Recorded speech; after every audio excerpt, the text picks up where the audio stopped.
दीनी गलियारों के रहनुमा और कौम दो अलग रास्तों पर हैं। आदाब, द लीडर हिंदी के लिए वसीम अख्तर। सूबे में विधानसभा चुनाव की बिसात सजने के बाद जिस तरह से मुसलमान जिन दीनी गलियारों से जुड़े हैं उनके रहनुमा दोनों अलग रास्तों पर दिखाई दे रहे हैं, उसकी सबसे बड़ी वजह यह है, जिस तरह से हम अभी देखें तो ज़्यादातर मुसलमानों में शोर समाजवादी पार्टी को लेकर मचा हुआ है और ये बात उलमा भी कह रहे हैं। कई मौक़े ऐसे आए जिसमें मौलाना तौक़ीर रज़ा खां का एक वीडियो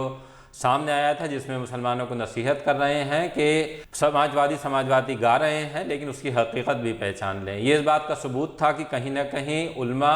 और दीन की बड़ी हस्तियों को भी ये एहसास है कि मुसलमानों में किस तरह का माहौल है चुनावी। अब अगर हम बैरिस्टर असदुद्दीन ओवैसी की अगुवाई वाली पार्टी AIM की बात करें तो जिस तरह से मुसलमानों में उसे लेकर पहले माहौल था वो काफ़ी हद तक चेंज हुआ है, लेकिन अब नया दांव जिस तरह से AIM का सामने आया है, चाहे वो देवबंद में महमूद मदनी के भतीजे को लेकर हो या फिर अब नया ताज़ा मामला जो उत्तराखंड की सीट है खटीमा, वहाँ से दरगाह आला हज़रत के प्रमुख मौलाना सुभान रज़ा खां सुभानी मियाँ की जो दामाद हैं सैयद आसिफ मियाँ, उनको AIM ने खटीमा से कैंडिडेट बना दिया है। आसिफ मियाँ की अगर हम बात करें तो वो रहने वाले भली खटीमा के हों लेकिन उनका ज़्यादातर वक्त यहीं गुजरता है, इस वजह से भी कि वो एक तो सुभानी मियाँ के दामाद हैं, दूसरे वो दरगाह से जुड़े कार्यक्रम में पूरी तरह से इन्वॉल्व रहते हैं। जब दरगाह आला हज़रत पर उर्स होता है तो उर्स के लिए जो कमेटी बनती है उसमें उन पर अहम जिम्मेदारी रहती है।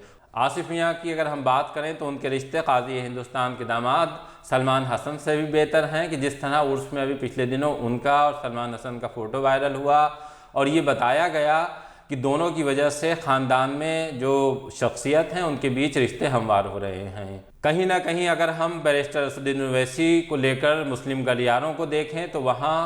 कुछ उलमा मुफ्ती कराम ये बात कहते हुए ज़रूर सुनाई दे रहे हैं कि उन्हें अपना कायद किसी न किसी एक को चुनना पड़ेगा। ये बात अब की नहीं है चुनाव की, बल्कि बहुत पहले से, जब से भारतीय जनता पार्टी सत्ता में आई है और उसने मुस्लिम सियासत को अलग थलग कर दिया है पूरी तरह, तभी से ये चर्चा थी कि कहीं ना कहीं अपने कायद को चुनना पड़ेगा। और जब कायद की बात आती थी तो जिस तरह से बैरिस्टर असदुद्दीन ओवैसी संसद में बोलते थे उनका वो अंदाज़ उल्मा को पसंद आता था और यही वजह थी कि कहीं ना कहीं उनके लिए उल्मा के दिल में सॉफ्ट कॉर्नर है। लेकिन जिस तरह से मुसलमान यूपी के चुनाव में समाजवादी पार्टी की तरफ उम्मीदों भरी नज़रों से देख रहा है, उन हालात में ये कदम चौंकाने वाला है कि दीन के बड़े घरानों की शख्सियत AIM की तरफ बढ़ रही हैं और बढ़ भी बहुत सधे हुए कदमों से रही हैं, चाहे वो देवबंद का मामला हो और अब ताज़ा मामला खटीमा का हो। ये इस बात का सबूत है कि कहीं ना कहीं बैरिस्टर असदुद्दीन ओवैसी और उनकी पार्टी AIM की स्वीकार्यता मुस्लिम घरानों में है। अब अगर हम चुनाव की बिसात पर इसको तौलें तो अंजाम क्या होगा ये अभी कहना काफ़ी मुश्किल है, क्योंकि 10 मार्च में वक्त बचा है।